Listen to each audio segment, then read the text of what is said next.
eu queria falar sobre a capacidade ou a necessidade da gente se recompor. É muito feio você ver uma pessoa que perde o equilíbrio, né?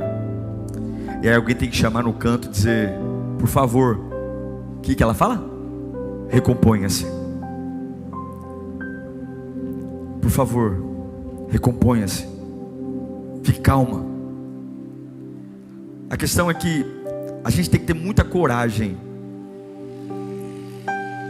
para continuar agindo externamente quando internamente a gente não está bem. É verdade?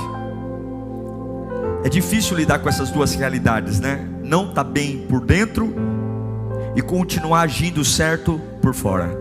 É um baita desafio, não é? Tem que ter muita coragem para fazer isso. Não é qualquer um que consegue. Normalmente quando a gente não está bem por dentro, logo a gente começa a tropeçar por fora também. Mas tem que ter muita coragem.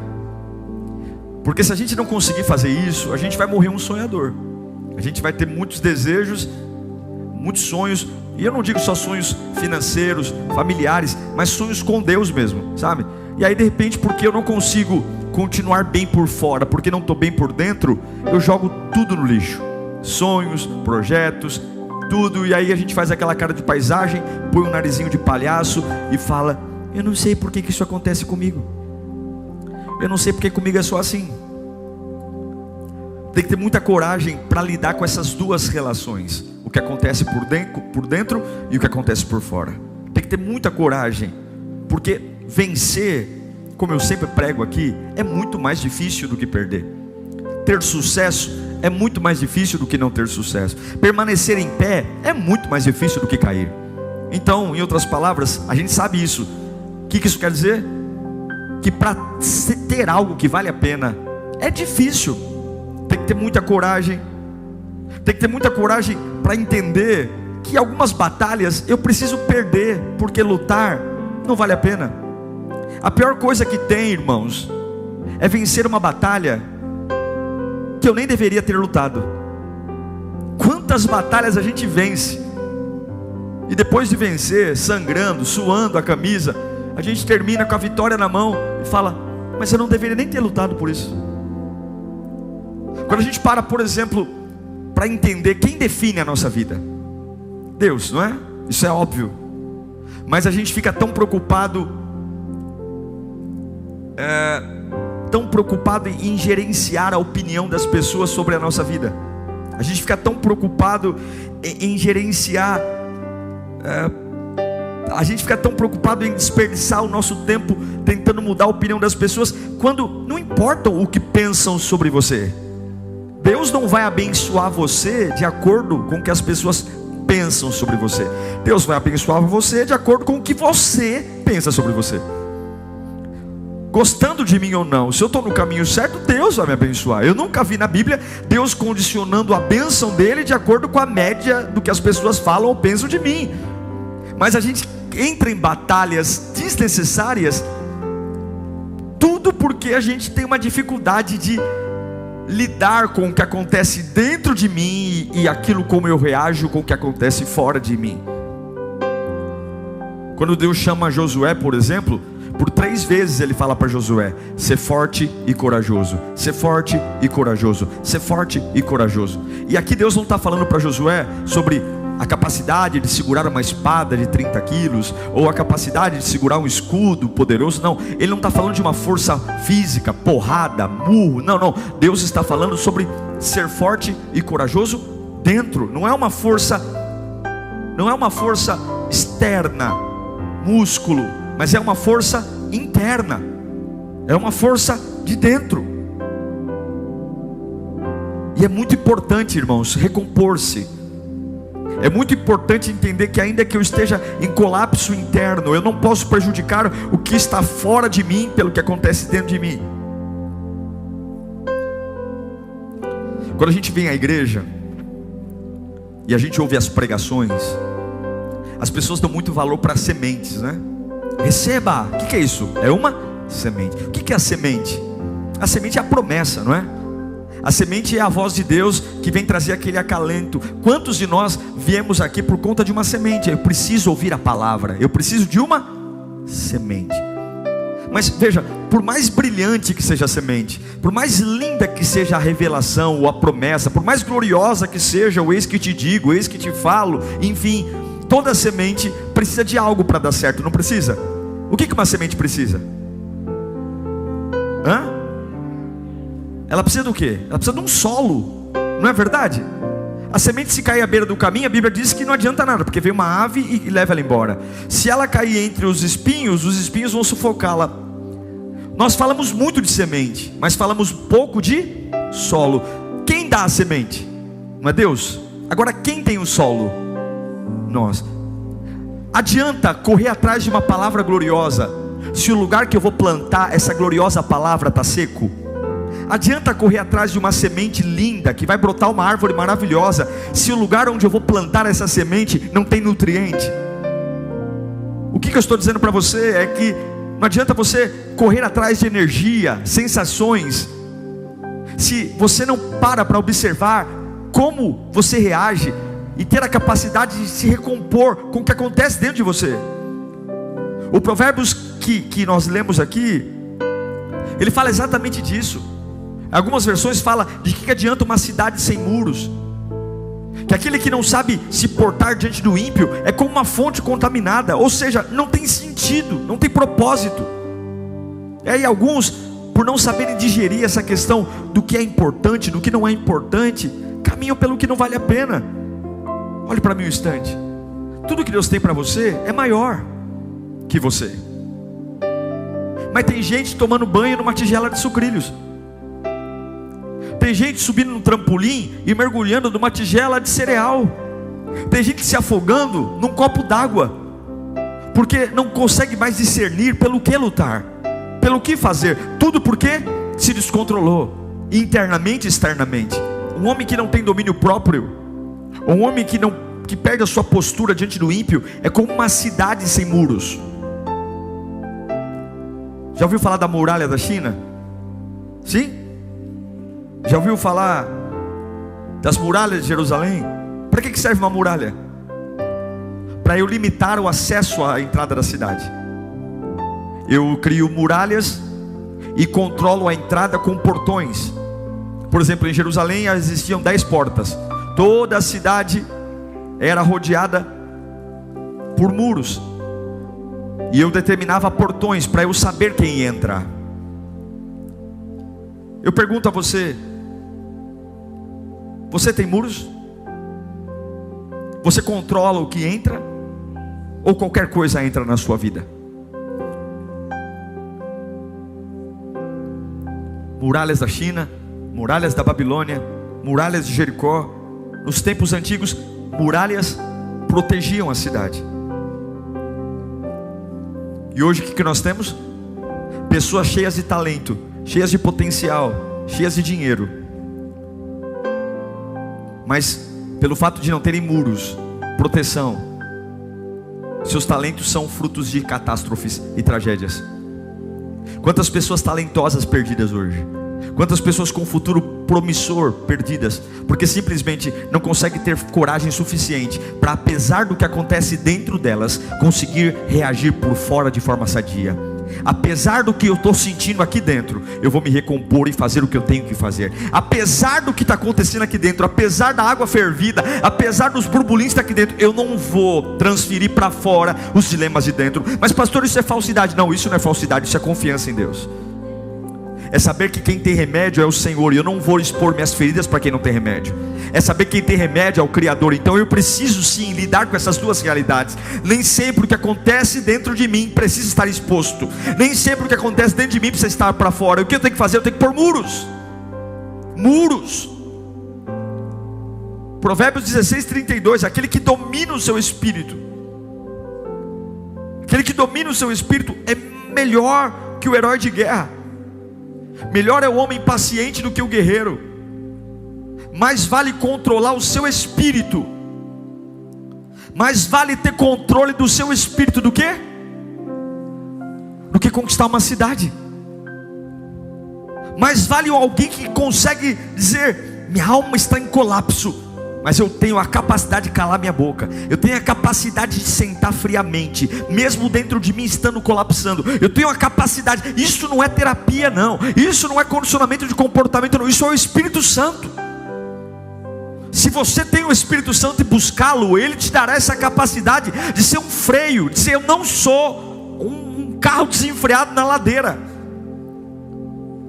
Quantos hoje perderam a honra, o respeito, a credibilidade, por não terem domínio próprio, por não saberem se recompor? Palavra dita não volta, reação espalhafatosa não volta. Não adianta dizer que não era isso que você queria dizer, não adianta dizer que não era bem assim que você falou. Palavra lida, palavra dita, já era. Você entende isso ou não?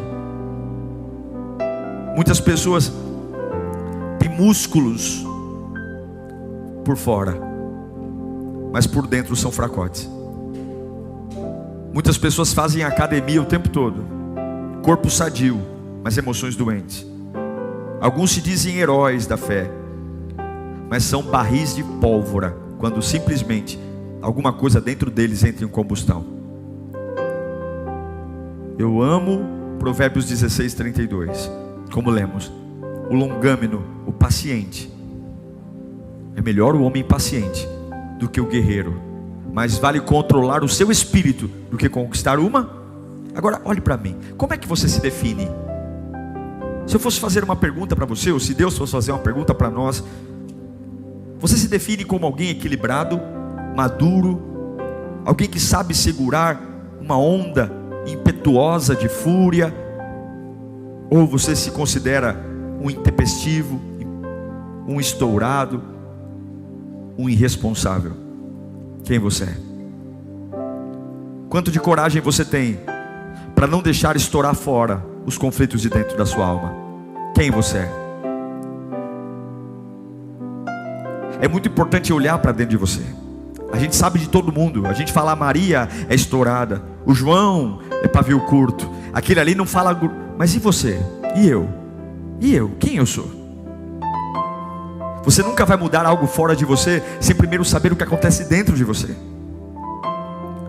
Se eu fosse perguntar para as pessoas que moram com você, que convivem com você, sobre os seus muros, sobre a sua capacidade de reação, o que elas diriam? O que seu marido diria? O que sua esposa diria? Seus filhos? Seu trabalho? Você é uma pessoa fácil de se trabalhar? Você é uma pessoa fácil de conviver? Se nós fôssemos perguntar para os nossos vizinhos quem nós somos, para as pessoas que estacionam um carro perto da gente, para as pessoas que trabalham com a gente, para as pessoas que são beneficiadas pelo nosso trabalho, pelos nossos clientes ou nossos fornecedores, pelas pessoas que têm que me aturar no telefone, se é que eu trabalho nessa área, o que elas diriam sobre mim? O que as pessoas falam sobre mim? Irmãos, aqui eu encerro. Nós temos que aprender a tomar atitudes diferentes, valorizar o controle, a disciplina, esforçar para isso. Menos academia, sabe? É melhor ficar com a barriga e ter domínio próprio do que ficar com a barriga de tanquinho e ser um fracote na alma. Se der para fazer os dois, não fica dando muito glória a Deus, é importante que você faça os dois. Eu preciso fazer também. Se der para tirar a barriga, melhor ainda também. Mas se for impossível os dois, primeiro faz a musculatura interna. Busca o Espírito. Recomponha-se. Fala comigo: eu preciso me recompor. E não tem justificativa, sabia? A gente fala assim: ah, pastor, é porque o senhor não sabe. Eu não sei mesmo. Eu sei que Deus não dá um fardo maior que a gente possa suportar. Eu sei que não existe provação que não seja comum aos homens. Recomponha-se. Recomponha-se. Recomponha-se. Apesar de tudo, recomponha-se hoje. Amém. Pastor, perdi um parente. Recomponha-se. O reino de Deus espera que você se recomponha. Feche os seus olhos agora. Deus, eu quero orar por eles. Tem que ter muita coragem para vencer, Senhor. É por isso que poucos vencem. É por isso que poucos se levantam. Porque é muito mais fácil não vencer do que vencer. É muito mais fácil largar do que continuar firme no campo de batalha. É muito mais fácil, meu Pai, abrir a cidade para tudo entrar, para eu ser um estopim. É muito mais fácil, Senhor, não segurar o que acontece dentro e muito rapidamente contaminar o que está dentro de mim e fora. Mas a Bíblia diz que um homem que não domina o seu espírito é como uma cidade sem muros, é como uma fonte contaminada. É assim que Salomão diz, meu Pai, nos ensina, porque é melhor dominar o seu espírito do que ganhar uma cidade inteira. O que adianta ter dinheiro, ter casa, ter sucesso? O que adianta, meu Deus, por crescer na família, se tudo eu perco? Oh Deus, há uma pressa na tua parte em nós, há uma pressa de nos levantarmos para resplandecer a tua glória. Homens e mulheres que controlam sua boca, homens e mulheres que não são viciados em nada, que temos uma fé tão bem resolvida que facilmente nos livramos daquilo que nos enrosca, facilmente superamos, não damos trabalho para os médicos, conseguimos ter uma saúde em ordem, e aquilo que nós somos presos, nós não nos conformamos, muito pelo contrário, nós dobramos os joelhos e dizemos: Senhor, me liberta porque o nome de Jesus tem poder, me liberta porque o nome de Jesus tem poder. Pode ser um chocolate, um refrigerante, pode ser um dinheiro, pode ser uma fofoca, pode ser uma avareza, pode ser um espírito de mentira. Eu sei que se me prende, eu sei que se me priva de ter domínio próprio, não é para mim, então eu vou trabalhar agora. Eu queria que você pensasse como as pessoas te veem, eu queria que você pensasse como é a tua vida agora, e você começasse a pedir a Deus mudança. O Espírito Santo está aqui nesta noite, o Espírito Santo passeia entre nós. Você não precisa dizer para mim não, porque eu não vou dizer para você o que acontece comigo, mas você tem que dizer para o Espírito Santo. Diga para ele: Espírito Santo, é assim que meu marido reclama de mim, é assim que a minha esposa reclama, é assim que os meus filhos reclamam, é assim que eu estou sendo vista no trabalho, é assim que eu estou sendo vista na empresa, é assim que os vizinhos me olham, é desta forma. Eu estou carregando esses rótulos, eu estou carregando esses estigmas, mas agora, em nome de Jesus, coloca muros os meus sentimentos agora, muros. Eu quero ter sentimentos sadios, eu quero ter sentimentos que te honrem, eu quero sentir algo que dê orgulho para o teu nome. Eu não vou ser mais um cavalo na mão das pessoas, eu não vou ser mais alguém que qualquer coisa me afeta. Eu vou ter maturidade, eu vou saber suportar, porque haverá muros em nome de Jesus. Os meus desejos, não há nada de errado em desejar coisas, não há nada de errado, mas quando me torna cativo, quando me escraviza, quando eu não consigo melhorar porque o desejo me prende no nível anterior, quando eu não consigo crescer porque o desejo me puxa para trás, me puxa para baixo, quando eu não consigo avançar na oração, avançar na fé, porque um desejo me segura, me amarra. Eu não quero isso para a minha vida. Eu sou livre, eu não vou estar apegado a desejo algum, eu não vou estar apegado a nada. Eu quero estar apegado ao plano de Deus, eu quero estar apegado ao plano de Deus. É isso, eu quero ser um escravo, é da vontade de Deus. Eu quero ser um escravo, é do plano de Deus. Então agora saia. Quais são os desejos que não saem? Quais são os desejos que impregnaram na tua cabeça, que você diz: eu não vivo sem isso? O que é? Pode ser um cafezinho, que você diz: se eu fico sem o café eu passo mal. Está errado, é para você tomar café para degustar, não é para você dizer: se eu não tomar café eu fico diferente. Não, porque você não tem que ser sustentado por algo, você tem que ser sustentado por Deus. Deus é o teu sustento, Deus é o teu sustento, Deus é o teu sustento. E Satanás agora perdeu, porque essa palavra vai trazer vida, essa palavra vai trazer disposição. E eu sei que tem gente aqui se levantando, eu sei que tem gente aqui olhando para a vida dizendo: acabou esse negócio de estar preso a lugares, pessoas, coisas, manias, hábitos. Eu quero estar preso a algo maior, eu quero andar por algo maior, eu quero viver por algo maior. Meus desejos agora serão desejos equilibrados, desejos que vão glorificar a Deus. Eu creio nisso.